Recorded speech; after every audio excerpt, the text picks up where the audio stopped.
So why should hypnotists learn NLP?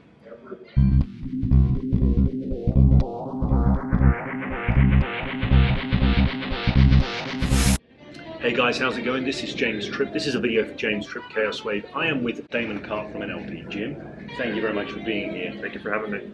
We are here to discuss an important topic, which is why hypnotists should learn NLP. I got my opinions on this, but why would a hypnotist want to learn NLP? Well, I'll start from where I come from. I came from an NLP background. I did almost a year of training before I decided to get into hypnosis. And just because NLP, a good chunk of it, about a third at least, has been modeled after Milton Erickson, which includes a lot of hypnosis.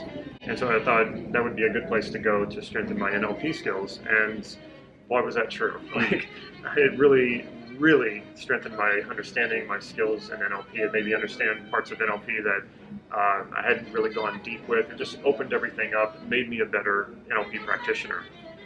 And I thought, and so in that same way, I can only imagine that the same would be for a hypnotist. Coming from a hypnosis background, learning NLP would open up your understanding of hypnosis and your skills, because that's kind of what the founders of NLP did. They modeled Milton Erickson and went back to him and said, hey, this is what you're doing. And he didn't really realize that he was doing that. And suddenly he was conscious of it. So, and I've talked to people, I've trained people who were hypnotists. I've trained them in NLP, and they said the same thing, that learning NLP made hypnosis so much more understandable. It made so much more sense. It strengthened their understanding and their skills. And so I think to be fully well-rounded in the best way possible, you would want that range. You want to be able to work with the conscious and the unconscious and bring the two together and move back and forth between them. I can't imagine why you wouldn't want that range, especially if you're wanting to do deep personal work with yourself or deep personal work with clients and other people. So they fit together so well, and there's so much overlap, and it just broadens who you are as a personal development or coach or practitioner or whatever it is that you're learning NLP and hypnosis for. Yeah, you know, who did you do your hypnosis training with? I did that with, I did some with Tim Halpern. I did some with Steve Gilligan. Steve Gilligan. And in most of the NLP trainings that I had, we did some. You know, Robert Dilts would do a little bit, Judith Delodre would do a little bit. They both spent time with Milton Erickson. So a lot of times in NLP, they would give us a little taste of it, and then they were kind of off onto something else. Right. That little taste got me going and wanting to do a full-on training. Yeah, I can kind of relate to that because my NLP training, I originally came to hypnosis from an NLP background, but I trained from the sort of Bandler lineage, and there's a lot of hypnosis in there because Bandler loves his hypnosis. Yeah, very much. But it was later on I kind of refined that by learning old school direct approaches, kind of more the Elman approaches. I explored various angles on hypnosis, but I always came from this NLP background. For me, that's made it difficult to sort of understand how anyone can, you know, really have any kind of genuine flexibility in approach without doing NLP. Now, I know I'm going to be biased on that. I'm aware I'm going to be biased, but if you look, for example, at the group that I'm teaching at the moment in this post-conference workshop at HypnoThoughts Live, I've got some people who are NLP trained, some people who are not. The people who are NLP trained, there are things that they know that enable them to maneuver in ways that those that don't have the NLP stuff in the background perhaps aren't connected to yet. It's part of what I'm teaching, is helping people to connect in and get that maneuverability. But there are certain ideas, there are certain concepts that are absolutely critical, I think, to making sure you don't hit brick walls when you're doing hypnosis. Absolutely. Because particularly if you're doing phenomena work, this kind of thing, you know, you go for a hand stick or something like that. Well, that's a pretty digital binary thing. It's going to work or it's not going to work.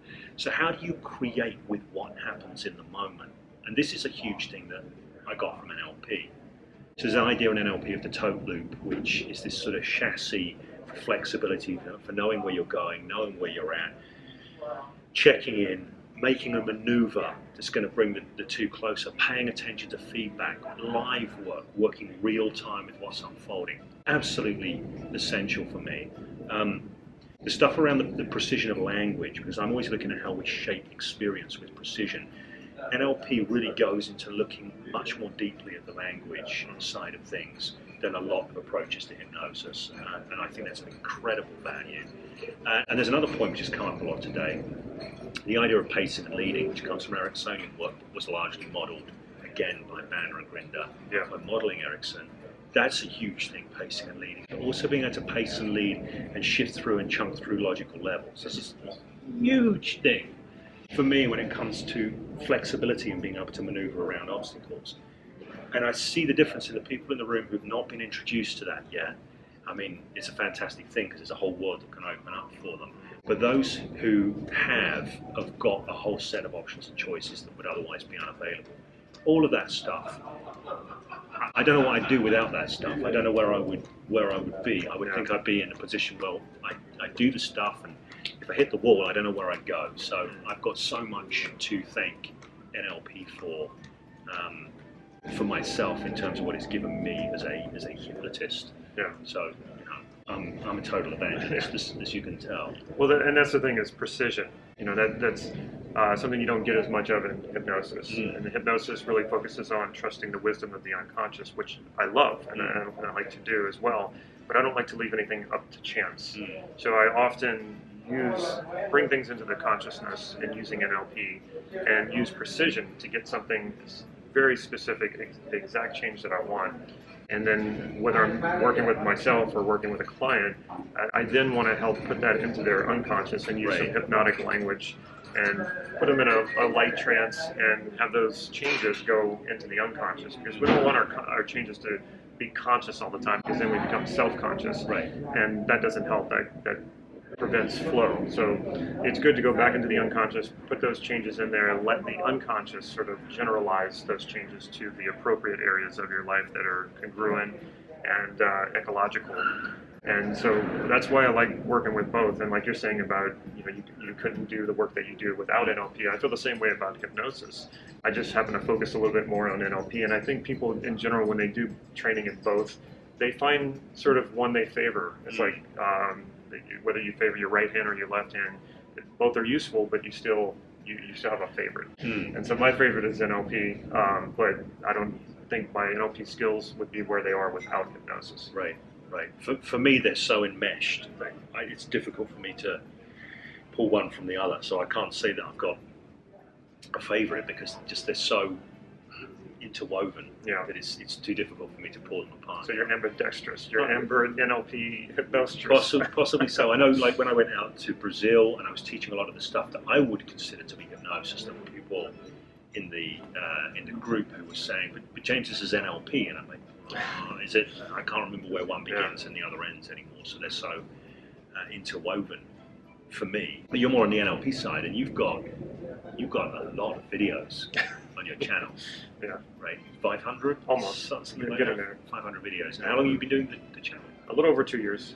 Okay, so that's crazy, because I've been doing my channel for I think it's 9 years, and I've got 300 videos, and that seemed like a fair bit of work to do that. But you've done 500 in 2 years, and I think the thing about that as well is you have a fantastic kind of lineage. You've got some great teachers, some great mentors. So you're pulling through a lot of interesting distinctions and learnings through. Who have you got your goodness from? My goodness. Well, I'm very fortunate. I live in Santa Cruz, California, which is where NLP was discovered or created. And so I started with Robert Dilts and Judith Delosier, and then I moved on. I wouldn't say moved on. I expanded to Tim Halbum, who was teaching up in San Francisco, and he would bring in different teachers, and so I got exposure to those teachers. I did do a training with Richard Bandler. When you asked who did I learn hypnosis from, he was actually one of them. It was a hypnotic repatterning workshop, but there's no, like you were saying about the different, for you there's no difference between hypnosis and NLP, and that's the way that he would teach this, or he taught this workshop. It was like, it was NLP, it was hypnosis, and it was very hard to distinguish between the two. So I did train a little bit with Bandler, and I would say most of the influence that I have now comes from Steve Andreas. He mentored me for years. I'd like to still call him my mentor. He's just not doing very well health-wise lately, unfortunately. But everything that Steve and Connie Ray has created, they've had an enormous effect on NLP. So it's hard to learn NLP without having some influence. Their books, I like to say, are the first readable books of NLP. Before that, they read like engineering manuals. Yeah. And so they've had a huge influence, and they've had a huge influence on me, especially Steve's work, which, when you talk about precision, Steve has always been very, very precise. And it's so helpful. It just makes things so clear. So your channel is NLP Gym. NLP Gym. And you're going to find a link to that if you want to check out what Damon's got to offer. And is there anything you want to say about your channel particularly? Oh, well, it's been a lot of fun. I put a lot of free stuff out there. I love talking about this. This is why I made so many videos. I just want to talk about NLP and personal development and hypnosis so much, and so I love putting it out there. And I respond to almost every comment. I say almost because sometimes people just put not so nice stuff out there, and I'm just like, yeah, I'm going to kind of ignore that. And then sometimes I do respond to it. But in general, if you have a question, a serious question, I will respond to it. So my channel's pretty interactive. You'll see a lot of comments, and you'll see my responses there. Okay, so I'm going to put the link through, so if you want to check that out, which I strongly recommend that you do, you can. So thank you very much. Thank you for being here on James Tripp Chaos Wave. And I would like to say, if you like this video, if you got value from this video, please do give it the thumbs up.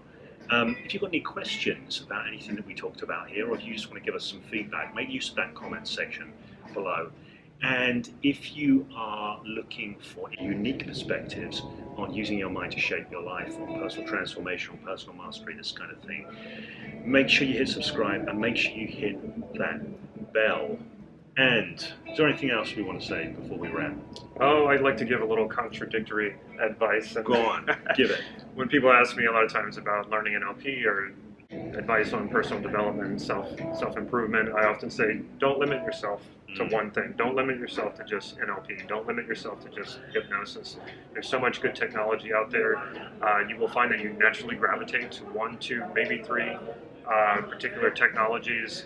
I gravitated to NLP. I also gravitated to hypnosis, and that's what I focus on. But I go out there and I learn whatever I can, whatever is useful. And I don't have to go out and master everything. So I just take what is useful, and it ends up coming through in my NLP practice. So even things like jiu-jitsu, my jiu-jitsu practice comes through, my yoga practice comes through in NLP. So there's no one answer, there's no one technology that you should just focus only on. Go out there and learn as much as you can. Right, and I'm second that, and I'd third that if I was sat here as well. So thank you very much for being here. Thank you. Chaos Wave, and until we speak again, keep on consciously creating.